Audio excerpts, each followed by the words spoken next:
(1071년) 만지케르트 전투에서 비잔티움 제국은 셀주크 제국에 패배하였고 황제 로마누스 4세가 포로로 잡혔습니다. 따라서 제국은 대략 4년에 한 번꼴로 황제가 교체될 만큼 내란과 쿠데타가 빈번히 발생하였죠. 이 상황을 극복한 것이 1081년에 쿠데타로 즉위한 알렉시우스 1세 콤네누스였습니다. 알렉시우스는 이의제의 전법으로 적을 상대하였는데 서쪽에서 아드리아해를 넘어온 노르마니는 베네치아의 도움을 빌렸고 동쪽의 티르크족에 대해서는 로마 교황을 통하여 서유럽의 원군을 요청하였죠. 알렉시우스는 십자군을 이용하여 티르크로부터 영토를 탈환하려 했지만 끝까지 싸워 티르크를 굴복시킬 생각은 없었는데 십자군은 이것이 불만이었습니다. 그들은 그리스인은 교활하여 약속을 지키지 않는다고 생각했고 비잔티움 사람들은 십자군을 광신적인 촌뜨기로 생각하며 경멸했습니다. 이 불신감이 전면적인 적대감으로 진행되었고 결국 제4차 십자군이 콘스탄티노플을 공격하기에 이르지요. 이제 콘스탄티노플 함락의 과정을 살펴보겠습니다. 1195년에 이사키우스 2세는 형 알렉시우스 앙겔루스의 쿠데타로 폐위되었고 그는 눈이 뽑힌 채 아들 알렉시우스와 유폐되었습니다. 하지만 알렉시우스는 이탈리아로 탈출했고 그곳에서 제4차 십자군의 힘을 빌리기로 하였죠. 즉 자신이 비잔티움 황제를 탈환하는 대가로 십자군에게 성지로 가는 비용을 주기로 한 것이었습니다. 아울러 베네치아는 십자군을 이용해서 통상의 거점인 콘스탄티노플에 그들의 친위 정권을 세우고 싶은 마음이 있었기 때문에 이들은 힘을 합쳐 1203년 6월 콘스탄티노플에 도착하였습니다. 베네치아 함대는 바다의 성벽에 배를 대고 공격하였습니다. 베네치아의 대형 갤리선은 성벽과 높이가 비슷했고 베네치아군은 갤리선을 중심으로 여러 척의 배를 연결하여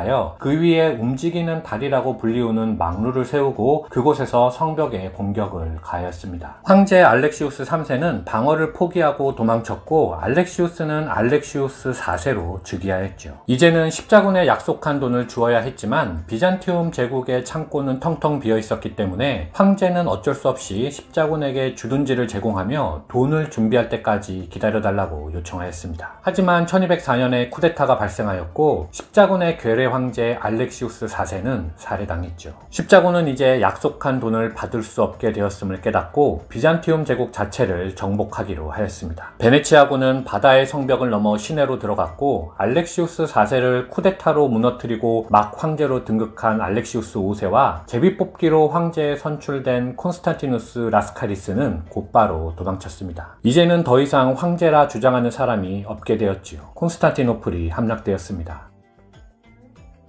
십자군은 플란드르 백작 보두행 1세를 황제로 선출하고 라틴 제국을 세웠습니다. 아울러 비잔티움 사람들은 각지에 망명 정권을 세웠죠. 이 시기에는 이미 황제의 권한이 떨어지고 지방이 독자적인 세력을 갖추고 있었기 때문에 망명 정권의 설립이 가능했었습니다. 아울러 콘스탄티노플이 속절없이 함락된 것도 중앙정부의 힘이 약해졌기 때문이었죠. 여러 망명 정권 가운데 가장 유력했던 것은 소아시아의 니케아 제국이었습니다. 니케아 정권을 세운 것은 하룻밤 황제 콘스탄티누스 라스카리스의 동생 테오도로스 라스카리스였습니다. 그는 본인이 콘스탄티누스 대제의 정통 후계자임을 자처하며 주변의 비잔티움 세력을 규합하였고 라틴 제국을 압박하였습니다. 니케아 제국은 점점 발전하였지만 라틴 제국은 점차 베네치아에 의존하게 되었고 베네치아의 해군력과 해상을 통한 보급으로만 연명하게 되었습니다. 결국 1261년 7월 라틴 제국의 군대가 베네치아 해군과 함께 원정을 간 사이에 니케아 제국은 전투다운 전투도 없이 콘스탄티노플을 탈환하였습니다. 비잔티움 제국이 부활한 것이었지요.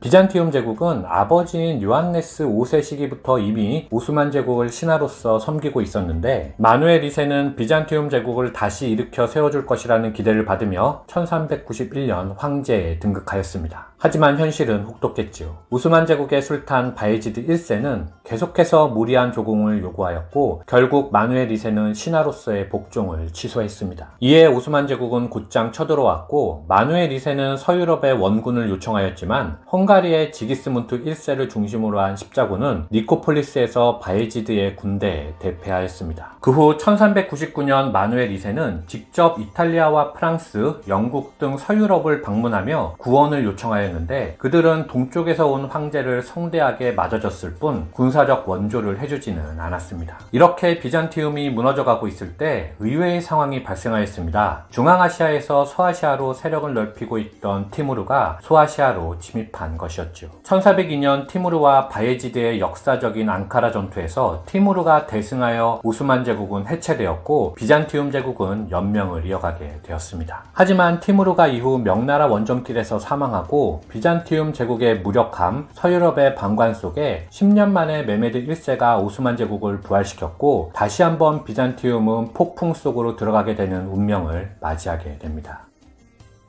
1453년 4월 5일 젊은 술탄 메메드 2세는 콘스탄티노플 성벽에 도착하였습니다. 그는 무슨 일이 있어도 이번에는 이 도시를 함락시키겠다고 결심한 상태였지요. 포위전이 시작되었을 때 전투 장비를 갖추고 골드논에 남아있던 선박수는 모두 26척으로 오스만의 대함대에 비하면 보잘것없는 수준이었고 육군은 고작 7,000명 안팎이었습니다. 8만 명에 육박하는 정규군에 최대 7만에 육박하는 비정규군까지 보유한 술탄의 군대에 맞서 싸우기에는 턱없이 부족한 숫자였지요. 전투가 시작된 지 7주가 지났고 비잔티움 제국과 오스만 제국 진영 모두 사기가 저하되었습니다. 따라서 5월 25일 오스만의 재상 할릴 파샤가 술탄에게 전쟁 중단을 요청했습니다. 이 경험 많은 재상은 이 전쟁을 한 번도 지지한 적이 없었고 지금까지 벌어진 상황 또한 그의 말이 옳았음을 증명하고 있었습니다.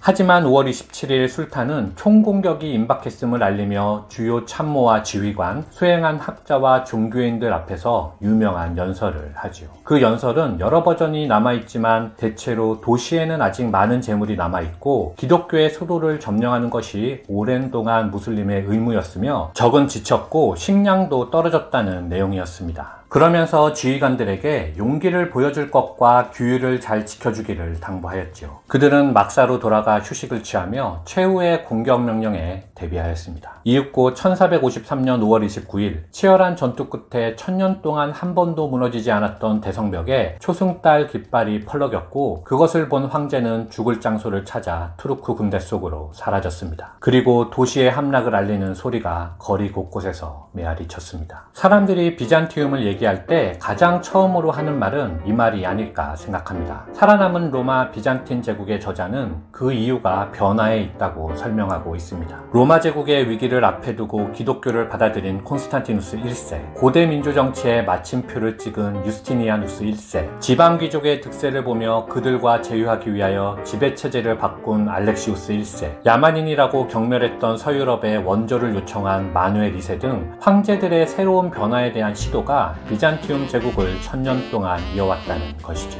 이상 비잔티움 제국 2편을 모두 마치겠습니다. 여러분 좋아요, 구독, 알림 설정 3종 세트 꼭 부탁드리겠습니다. 감사합니다.